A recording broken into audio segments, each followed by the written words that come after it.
Gordon was cross. "Why should Henry have a new shape?" he grumbled. "A shape good enough for me is good enough for him.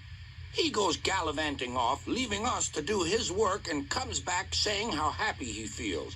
It's disgraceful. And there's another thing. Henry whistles too much. No respectable engine ever whistles loudly at stations. It isn't wrong, but we just don't do it." Poor Henry didn't feel happy anymore. "Never mind," whispered Percy. "I'm glad you're home again. I like your whistling." "Goodbye, Henry," called Gordon. "We're glad to have you with us again, but remember what I said."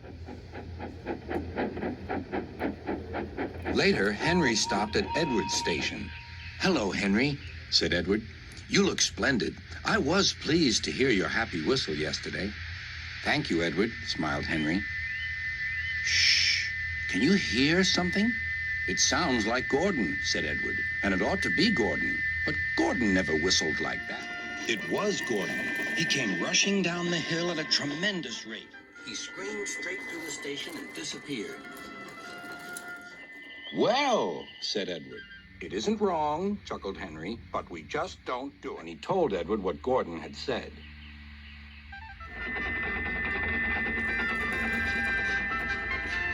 Meanwhile, Gordon screeched along the line. The noise was awful.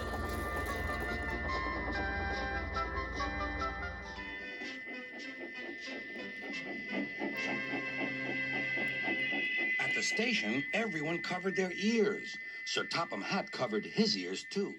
"Take him away," he bellowed, "and stop that noise." Gordon puffed sadly away, but he wouldn't stop whistling until two fitters climbed up and knocked his whistle valve in place. That night, Gordon slunk into the shed. He was glad it was empty. "It isn't wrong," murmured Henry to no one in particular, "but we just don't do it." No one mentioned whistles. Next morning, Henry was enjoying himself enormously. "I feel so well. I feel so well," he sang. "Trickety-trock, trickety-trock," hummed his coaches. Then he saw some boys on a bridge. "Beep, beep. Hello," he whistled. "Oh," he called. The boys didn't wave and take his number. They thought it fun to drop stones on him instead. "They've broken our glass! They've broken our glass!" cried the coaches. The passengers weren't hurt, but they were cross. "Call the police." "No," said the driver. "Leave it to Henry and me." "What will you do?" they asked. "Can you keep a secret?" "Yes, yes." "Well then," said the driver, "Henry is going to sneeze at those boys."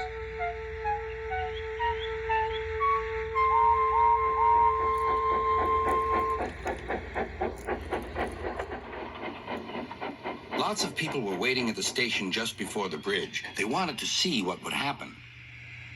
"Henry has plenty of ashes," said the driver. "Please keep all windows shut till we've passed the bridge. Henry's as excited as we are, aren't you, old fellow?" Henry felt more stuffed up than excited. Soon they could see the boys, and they all had stones. "Are you ready, Henry?" said the driver. "Sneeze hard when I tell you." "Now," he said.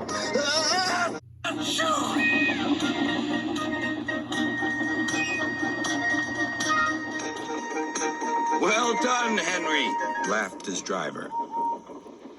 Henry went home, hoping that next time he saw Gordon and the boys, they would have learned not to be so mean.